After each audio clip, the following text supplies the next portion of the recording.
Motörhead's after-show parties weren't known for their antics in particular, because actually Motörhead, full stop, were known for their antics. So it wasn't about, let's have a party and go mad. It's like, we are Motörhead, of course we're going to go mad. That's what we do for a living. And, you know, they were all drinking, all snorting, all fighting, all shagging. They were like, you know, rock Olympians in those stakes, really. And I think that they really, when Motörhead were on the road, you know, it really was a kind of lock up your daughters kind of atmosphere, really, I suppose. Broke my ear off once, remember? Yeah. When we were playing in the Russian steppes, I believe. That was during the Man Called Horse, wasn't it? Yes, 50 below 0, and I foolishly was, you know, doing that, and it came off in mine. Remember? Yeah. You had to stitch it back on for me. I know, super glue. Amazing thing. That's where you got to use your Swiss Army knife for the first time, wasn't it? Well, no, that was Eddie, the Swiss Army knife, wasn't it? When I cut the tip of his nose off when he went blue. Oh, yeah, that was good. Blue nose. Blue nose, Phil gave him one of them, you know. And the tip of his nose went blue. I know, I didn't really mean to do that. I was actually, because somebody, I saw somebody do it to somebody else, and I thought, oh, that's good. But I didn't have anybody to practice on. I didn't really think I could do it, right? So I just went, ready. I don't know, we were having a minor argument, I think, and I just grabbed hold of his nose like that and twisted it. I didn't hit Princess it like Alex, wasn't it? And it went blue immediately, didn't it? Princess Alex, it was. He was ever so annoyed. I know he was.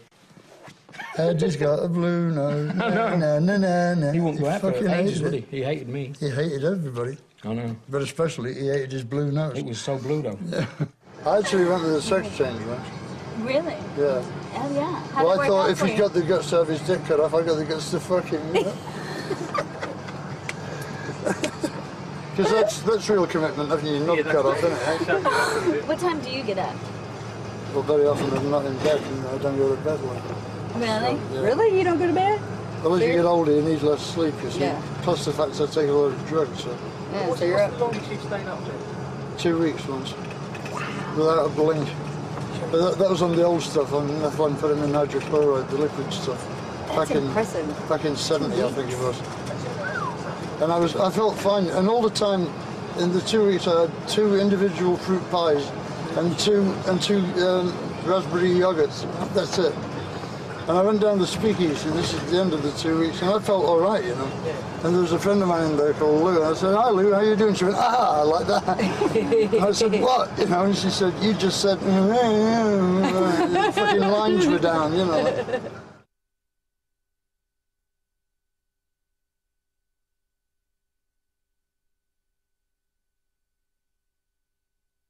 We always worked like from day to day. I mean, when we were writing in the rehearsal studios, because I mean, all the songs are obviously named from, you know, Lemmy always wrote all the lyrics because, I mean, he's a good lyricist. I love Lemmy's lyrics.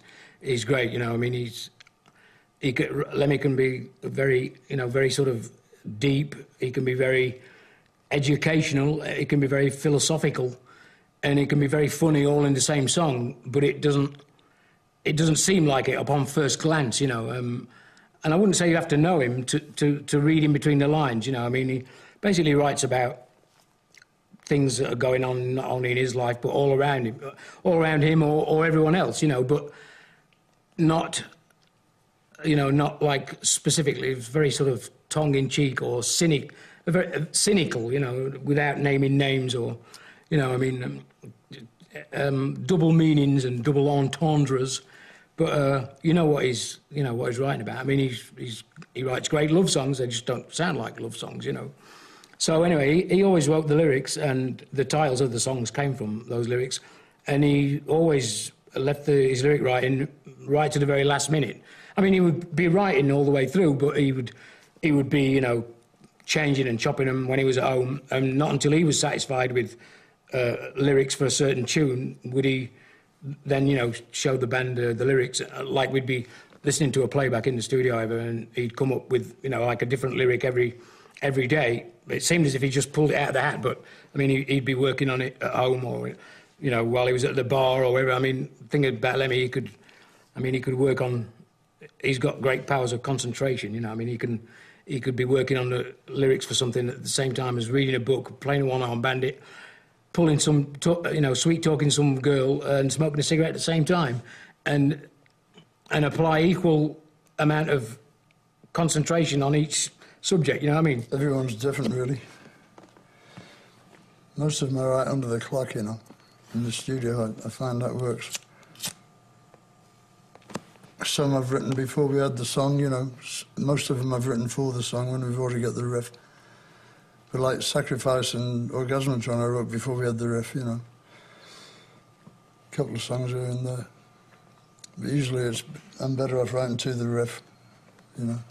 I think Lemmy is a very, very fine writer.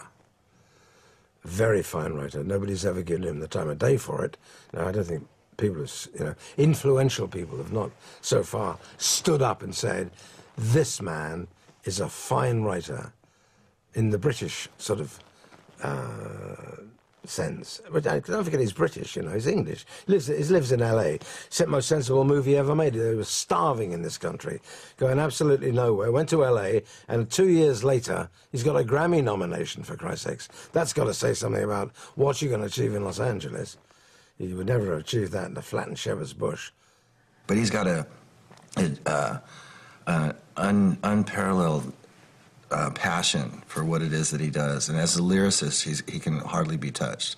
So, all around, just his bass sound, his persona, his creative, it's a lot more than really even what Motörhead encompasses, you know? I mean, obviously, it's a lot of, I mean, mostly Lemmy's input as far as all the writing's concerned, but the depth of it, I think people don't even realize how sincere and deep some of it is, you know, because it's probably delivered at such high velocity that it just sort of you know, people are trying to keep their molars in and their caps on their teeth, fillings in their teeth from falling out, and they stop to think about the sensitive subtleties of Lemmy Kilmister's delivery. I think Lemmy as a lyricist is completely underrated as well. I mean, how many other guys in rock and roll bands can you name that have managed to fit the word parallelogram into a song? Not very many. I say he's in a field of one in terms of that. And I think lyrically, Ace of Spades as a record, it's you know, it's got some fantastic wordplay. It's got some straight up and direct stuff on there as well. But it is a hugely romantic record, and I think his lyrics are very romantic on that. They do celebrate life on the road, but they also celebrate the notion of swaggering rock and roll, if you will, and that rock and roll is not just about, you know, the music, is actually about a way of life. And I think that's what that record lyrically symbolises to me as well, you know. Lemmy as a lyricist is very underrated, extremely underrated. You know, people chuckle sometimes, I think, at some of the quote-unquote simplicity. But you know what? You can remember those words. And also, if you look into some of the lyrics, I mean, some of the stuff is...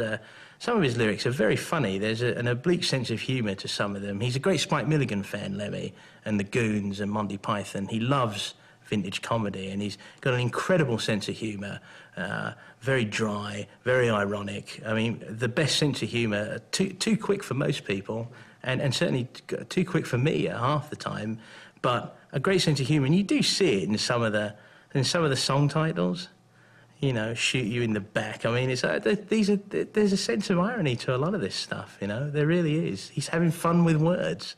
I think one of the problems with Motörhead, and I was always a bit disappointed that people didn't read Lemmy's lyrics, which are very, very pungent, very meaningful. They're not just ordinary lyrics. And I think if people took more notice... The trouble was it was very easy to dismiss what Motörhead played. And we had terrible trouble with our licensees. I mean, nobody wanted to put Motörhead out.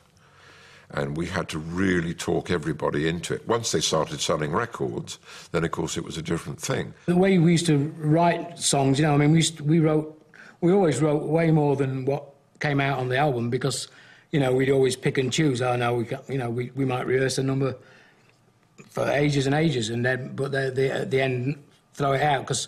You know, we get into the studio and record it and then actually hear it back, what it really sounds like.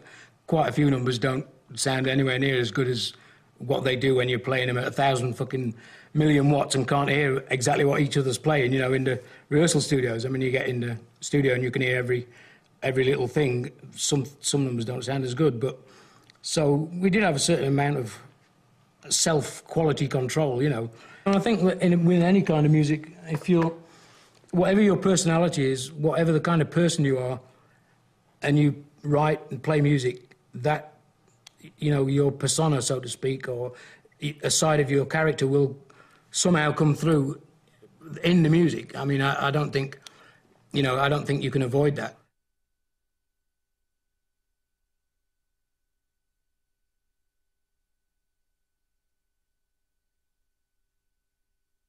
We were driving through Michigan to get to Detroit, and we stopped at the Roadhouse in Niles, Michigan, to get a meal or something. And I wasn't, you know, hungry because I'm a speed freak, right? So I went off for a wander, and I came back and they'd gone without me, left me there, right? And I was tripping as well. So now I'm hitchhiking across Michigan, right? You know, and it's dark too, you know, and the people are picking me up like VW buses full of fucking hippies, you know, who made it even worse, giving me joints to smoke and things. Get out again, you know, truck stop and get a lift to the homosexual fucking trucker. Yeah, from England now. I'd like to suck your dick right now, you know. I'll just get out here then, you know. And I got to Detroit at 7 in the morning, and I get to the hotel. Now imagine I'm winding down off acid, right? And a very traumatic journey. The hotel has a convention of cripples. So there's wheelchairs and like empty everywhere, you know, like, you know.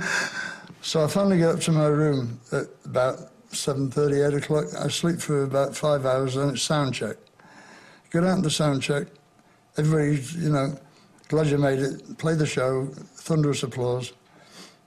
Woken up at 7 o'clock the next morning to go to Canada. Got some pills and some powder, stuck them down my pants, right? Supposed to go over the bridge, went under the tunnel. Bad move. Instant skin search, and they found it all, you know. He was in our car. What happened was the guy, Doug Smith, who was our manager at the time, said, make sure we don't have any drugs as we go across the Canadian border. OK, everybody said, you know, we got rid of everything. Lemmy had crashed out in the front seat. Always used to sit in the front seat of the car, you know, and he was asleep there with his mouth open, drooling, unfortunately, as we went through the customs, you know, they saw him, you know, we'd get that lot out, you know. And unfortunately, they found what they thought was some cocaine, which was speed, that Lemmy had stashed in his pocket, you know. And of course, he was immediately pulled, you know, and we all got searched and sent on our way, and they kept him there at the border until they analysed it. OK, buddy, this is cocaine, you're going to jail. And it wasn't, you know, it was speed. Like. And in the great way of Canadian courts, God bless them, it was thrown out because it was a wrongful charge, yeah. And they don't recharge you over there. Because, I mean, they know it's illegal what you got, they just got it wrong. So in England, they'd just arrest you outside the court and take you back in, you know. But they don't do that in Canada, so I got away with it. And I get to fucking the gig. I found out later that they only flew me into the gig and got me out of jail because the replacement couldn't get there in time. So I get there and everybody's, oh, Bonhomie, you know, and we get on stage, thunderous applause, 4 o'clock in the morning, I'm fired.